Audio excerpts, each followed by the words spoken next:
nuko turaye kaze ugiye gutukana bijamo ry'Imana ni mwarimu Ndungiswenayo Jean Baptiste kaze atubwije Imana murungikanya kaze.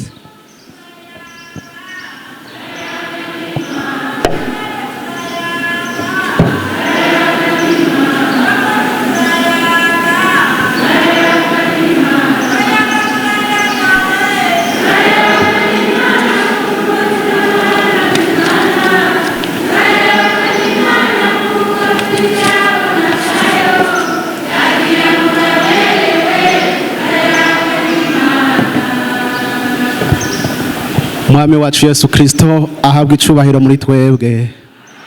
Mugire gutya turamukanye mw'iryo zina. Yesu ashimwe.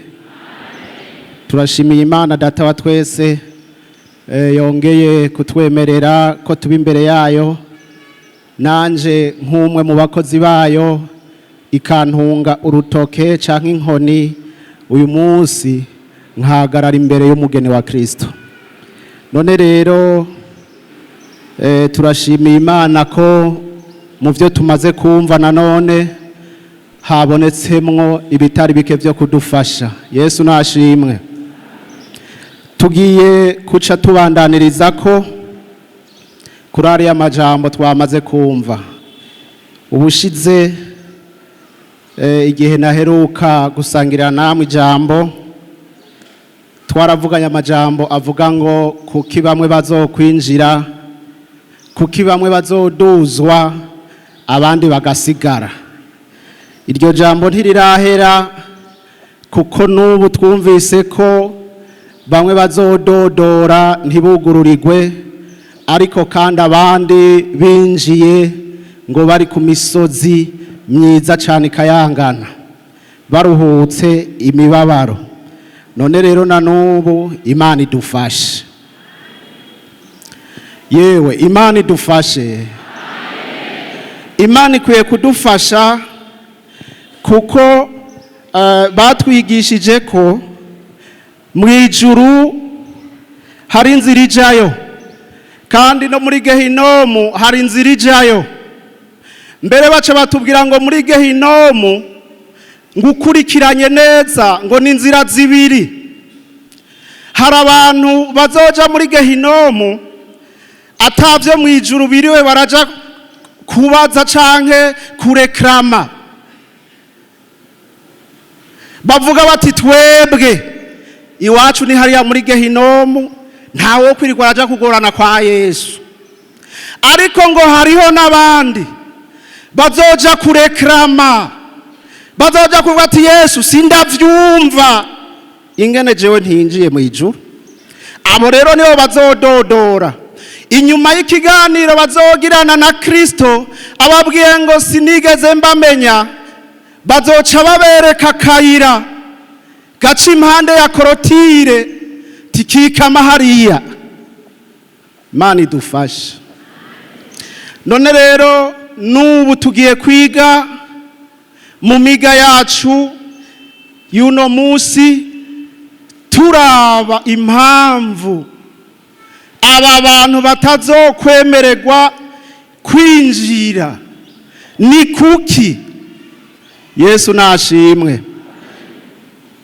Uwadusengeye yadusengeye neza kandi yari programa nziza ivuga ngo badusengere Imana iduha inkomezi kuko urugendo ruracahari kandi mu rugendo turaruha kandi mu rugendo duhurirayo na vyinshi.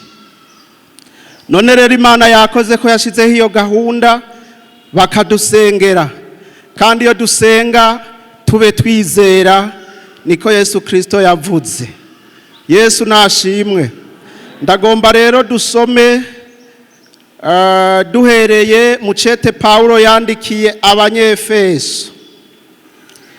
Icete Paulo yandikiye Abanyefeso turasoma igice ca 6 duhereye ku murongo wa 10.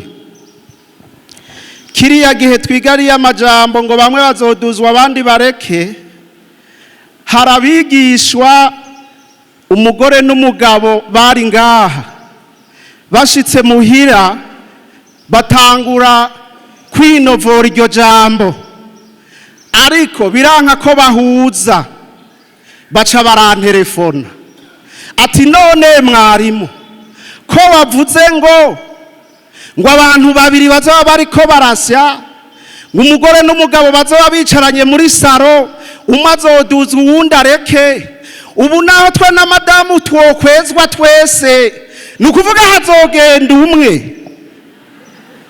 Ntoya nimwaba mwatunganije mwese muzogenda mwese, buri uzosigara n'uzoba bitameze neza ngo sawa sawa. Yesu nashimwe. Nabigishwa beza cyane. Icyo tumvise urabaza. Dusome Abanyefeso 6 duhereye ku murongo wa 10.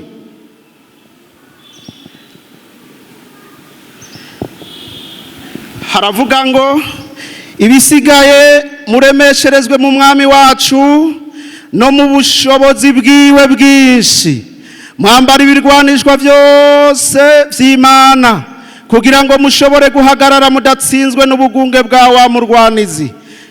Kuko abo tunigana atari inyama n'amaraso, ariko tunigana n'abakuru n'abafise ububasha n'abaganzi y'isi y'umwiza, nimwemu mbi z'ahantu ho mw'ijuru.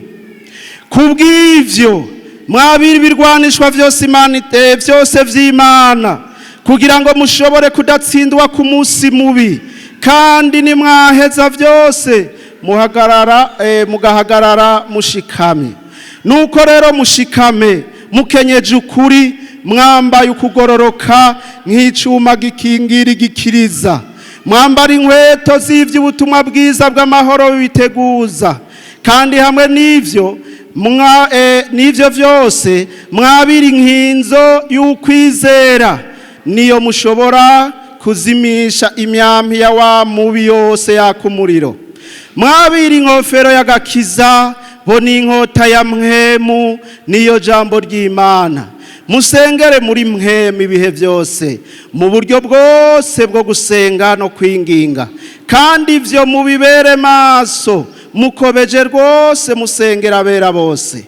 Kandi nanje nyene munsengere kugira ngo mpabwe insiguro uko mvuze kose, menyekanishe nshizamanga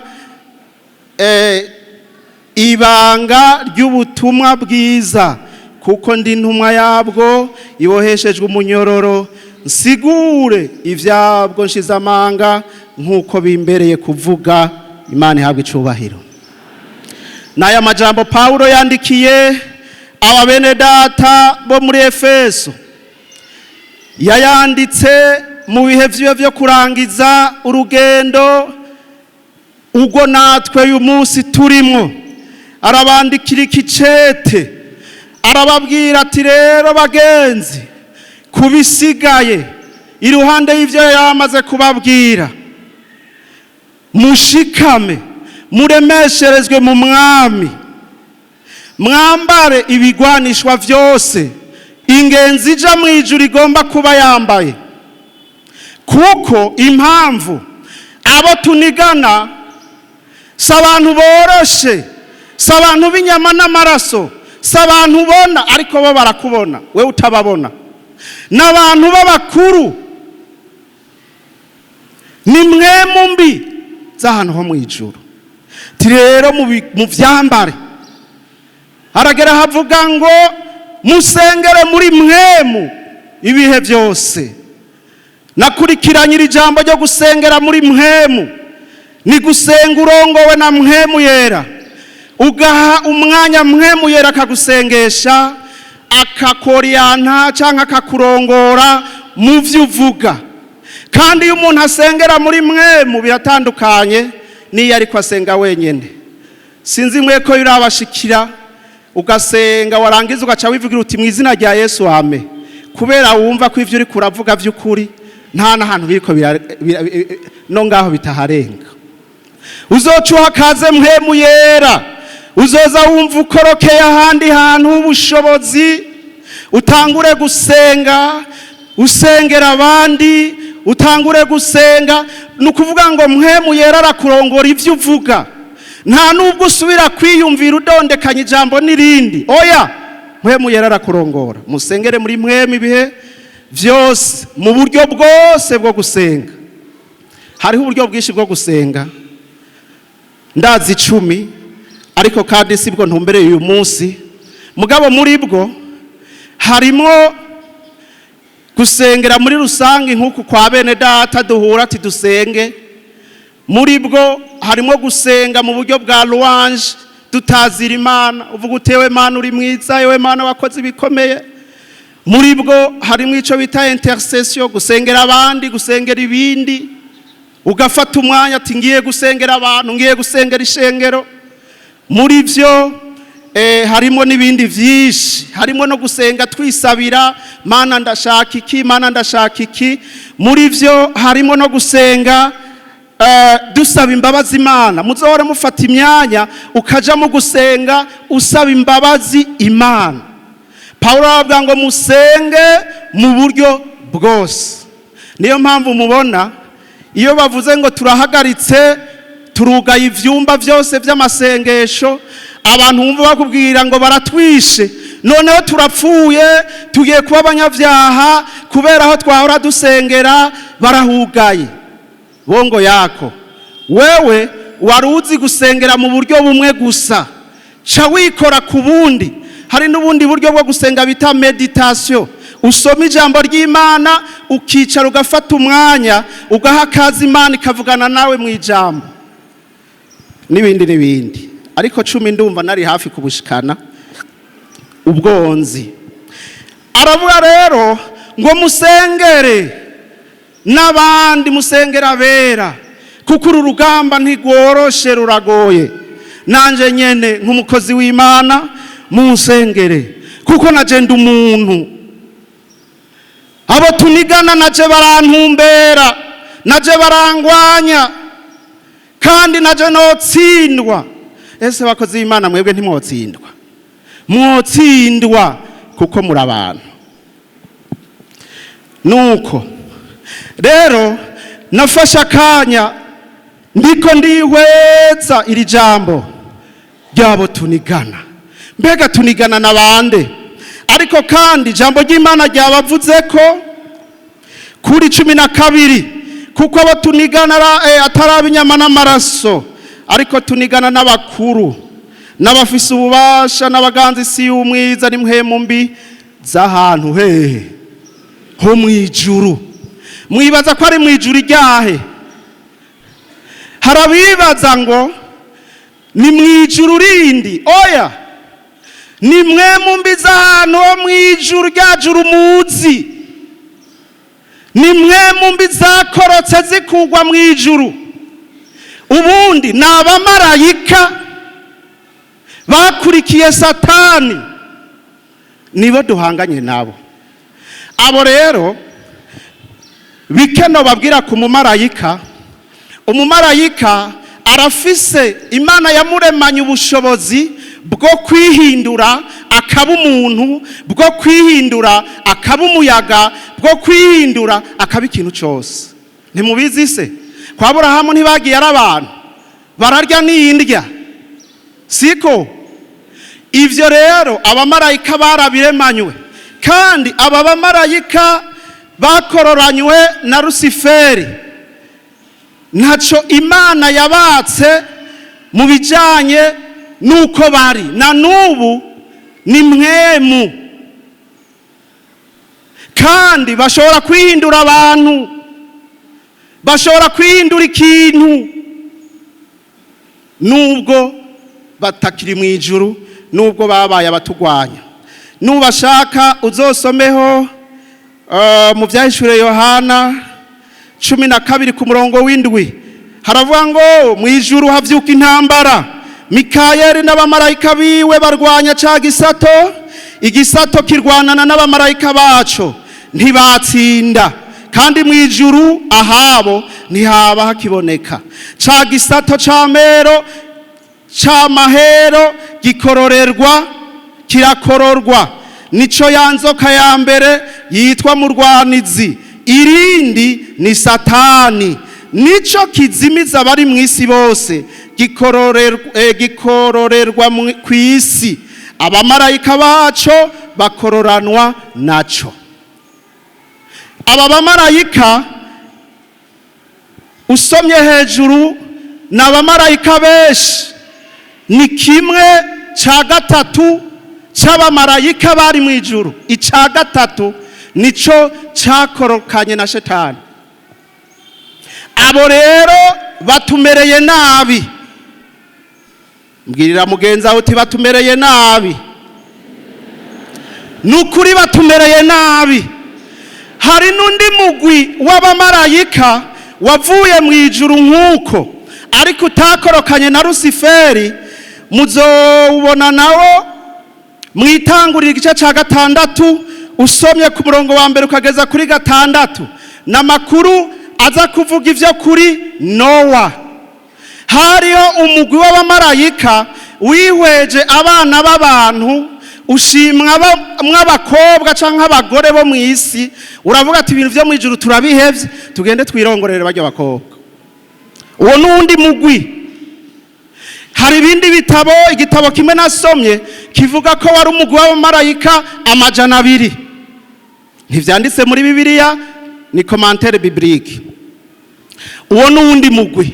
Uriya mugwi wa Satani wakorotse kera, kuko urabona ko Satani agerageza Eva n'umugabo. Satani yaramaze kuba yariswe Satani, yarakorotse. Nukuvuga n'umugwi wa kera. Uyu mugwi nawo mvuze ubugira kabiri waba bamarayika bakorotse, bitoraniriza bamwe mu bana b'abantu, wo waje vuba abantu baramaze kugwira mu isi. Usomye aha mu itanguro gatandatu niko havuga. Rero mureke mbabwire bimwe bimwe mu vyabo bamarayika bakorotse.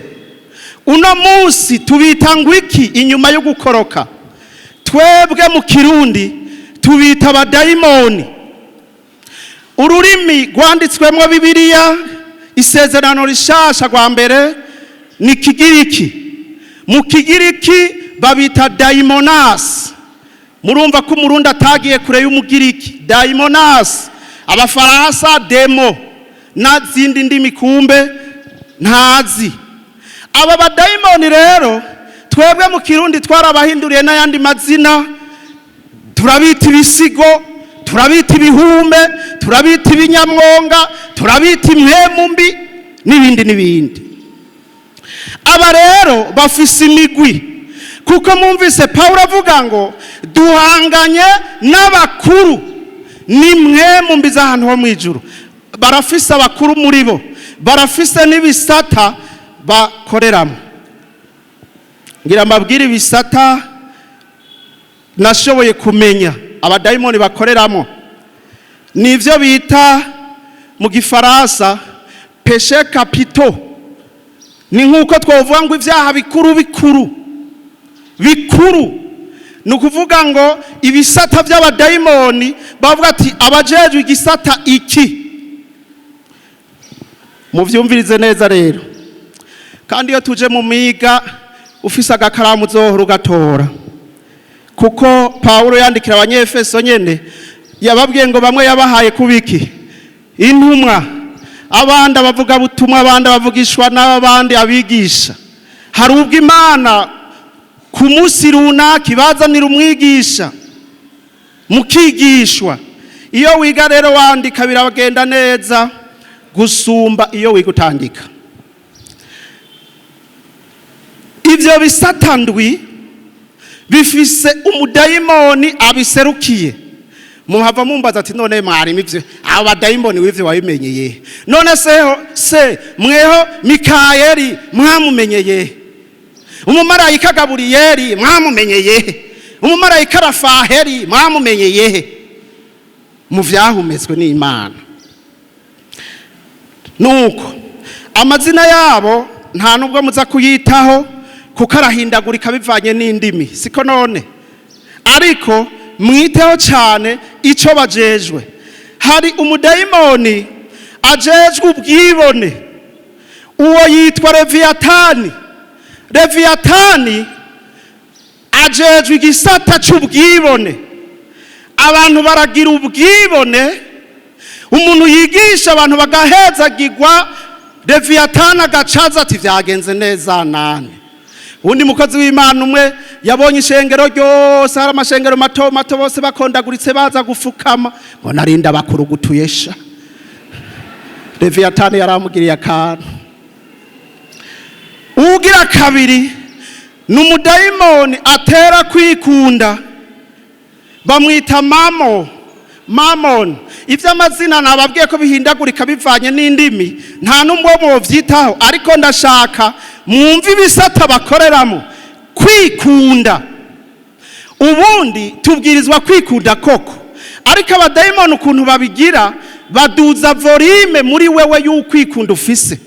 Ugasanga umuntu ibitenge vyaramutabukiye kari umubosi, mugabo kuko yumva atawe yogiha, ntivyokunda naka ntiyogatanga, ntivyokunda naka ntiyogatanga. Kubera iki? Kubera mama mumereye nabi. Akikunda nyene birenze urugero.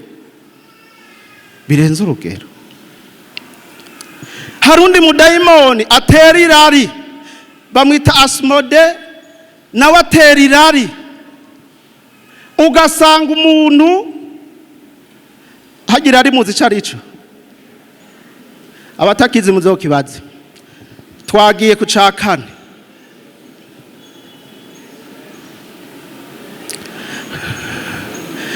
Irari riza kuza mu kwipfuza ko ku rugero rwo hejuru. Bakunda kurikoresha kuri ibi bintu bijanye n'ubusambanyi, ariko nanone no kubindi rirakora. Urya muntu afise irari ry'abagore, ni ibintu bibaho. Ubundi abagore turabakunda bacu, mugabo aba badayimoni baca baduza, ugaca ukundana n'uwantuzi, ugakundana n'uwantuzi, ibitagira iherezo, ukabakunda sha. Irya kane, hari abadayimoni, umudayimoni ajejwe igisata co gukunda inda, gourmandise, yitwa Beelzebut. Aya mazina nayo mu Gifaransa. Gukunda inda ku rugero rurerure cyane. Muzoze muraturaba hajya turiko turiyarurira indya, muzoze muraturaba neza. Hari umuntu inyuma yiwe haba hari nk'abantu batatu basigaye, nawe nyene nagira kane. Yashika mu isorori z'inyama, barazirembeje kubera hiyaruriye benshi, mugabo kubera batumiye bagize igitigiri neza, hasigayeyo zine nyene. Yatora imwe, n'undi agatora, n'undi agatora, ukazibona ateruye zitatu. None aharabona ko inyuma yiwe hariho abandi bantu, ariko siwe hari ubushobozi ahanganye nabwo bw'umudayimoni akunda ateza gukunda indya. Abo nibo batubujije gusenga twisonzesheje muri kino gihe. Biranka kureka indya, abantu dusigaye dukunda indya rwose. None suretse ropa ya saa sita, ko mbona benshi bahevye mbere no kurya saa sita kubw'ubukene. Mugabo wowe Imana yagiriye ubuntu, ntibikunda indya za saa sita uziretse, wopfa wozungurirwa ku kazi, sinzire ntivyokunda mbere nuko ushika muhira. Imana idutabare. Mbabwira umudayimoni agira gatanu, n'umudayimoni atera ishavu, la colère, ishavu. Hari abantu bafise ishavu. Ubundi ishavu twarariremanywe, riri muri kamere kacu. Ariko mwibuke Paulo avuga ngo nimwaraka murabe izuba ntirirenge mukiratse, kuko rikarenga ntazoba kiri mwebwe mwenyene.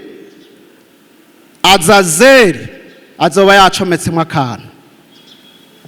Imana idutabare. Jewe Azazeli kera yahora dutera muhira, kandi ndashimira Imana ko yadukijije Azazeli.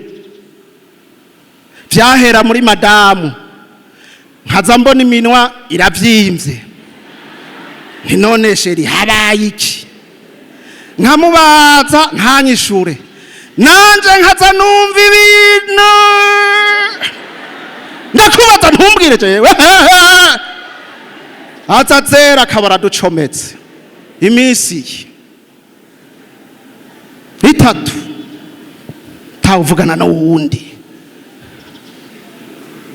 Hari abantu hazazeri ariko araza mu bindi vyumba, abagore n'abagabo mu cyumba ciwundi mu cyumba ciwe, bamwe barara ku gitanda abandi uwundi akarara hasi.